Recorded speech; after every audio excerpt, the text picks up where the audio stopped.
So we just learned about arrays in JavaScript, which is a so-called data structure.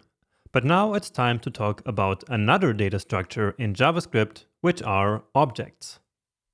And objects are quite similar to arrays because just like arrays, they allow us to aggregate different values into just one big value. So that's what we did with the array here, where we had these three values and we aggregated them into one array. However, in an array, each of the values doesn't really have a name or a designation. They are simply ordered one after another in the array. But in an object, that's different. In an object, we can give each of the object elements a name. So let me show you how that works. And so let's now create a fact object.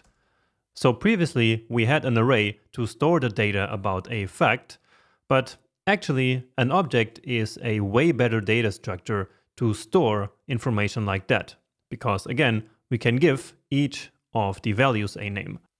So in order to write an object, we use curly braces, and then we can simply start by defining the name and then the value. So here we have the string, and that's it. So we have an object now with this so-called key value pair. So this is the key and this is the value. We also say that this is a property of the fact object, so to say. So to take a look at that property, we can log to the console fact object and then dot text. So here we have that dot again that we have already seen a couple of times before. And so indeed we get Lisbon is the capital of Portugal. All right. Now there is actually a second way of doing this. So of retrieving something from an object. So fact object. So just like before with the array, we can use the square brackets and then we can pass in a string with the name of the property. So that's text, and then here we go. It just needs to be a string, not just text as we have here. But usually we rarely do this unless we have to compute this string from something else. So usually we use dot text. But let's add some more properties here to our object. So we can use the category, which is society. We can use created in 2015 and basically adding the same information that we had before previously in the array, but now actually naming each of these pieces of data. So let's call this one is correct and true. So now we know how to create an object and we already know how to retrieve objects from there. Okay, and now let's see how we can create variables from the object using destructuring. So exactly what we had here in the array. So we have something similar for objects as well. And here we use the curly braces. And now we need to simply use the exact same names as we have in the properties. So for example, we can create category and we can create is correct from fact object. And so it will then go to the object here and it will retrieve these two properties and it will store them in these two variables. So again, we are creating multiple variables here at the same time and we are giving them the exact same names as the property names. And just to check out if that works, let's see the category. And indeed, we get society. Just like with arrays, we really do this all the time when working with data in JavaScript. So objects and arrays are the most used data structures that we use all the time, really, when working with JavaScript. Now, something that objects have that arrays do not is something called methods. So let me basically add a new property here, or at least what looks like a property. Let's call this one create summary. And now the value here is going to be a function. So function, and let's return a template literal. So here in this function, we will return basically a string, and we will assemble that string from some information that is in the object itself. So we can write the fact, and now here we can reference this object itself by writing this. So this means this current object, and then dot text. And this is a little bit confusing here, and actually for most beginners, the this keyword is a source of great confusion.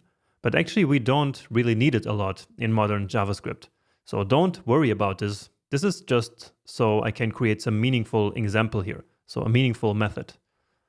So again, writing this dot text is basically very similar to writing a fact object dot text. Okay, so the this keyword here is simply a special keyword in JavaScript that points, so that is basically equal to the current object. So the object that this method here will later be called on. Okay, but it will make a little bit more sense once we see the result of this. So is from the category, and let's do another one here, this dot category, and why not convert it to uppercase. So to uppercase, and we need to call this because to uppercase is a function. Okay, give it a save. And now for the first time, we are going to call our own method. So we can see it in the console. We do console.log and then fact object dot create summary. And so this is basically just like we read any other property, so text, but this is of course a special property because it's a function, and therefore it's called a method. And so we need to call it using parentheses. So every single function, no matter if it's a function or a method, needs to be called using parentheses. And in this case, we don't need any argument. So you see this function does not accept any arguments. It simply takes the data right from its object and returns this string. So based on its own data, basically. So I'll give it a save. And indeed, the fact, let's add some quotes here.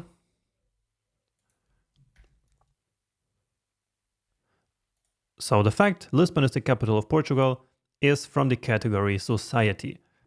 Great. And so with this, we have unveiled a bit of the mystery of what this dot something here is. So we have used it many times before already.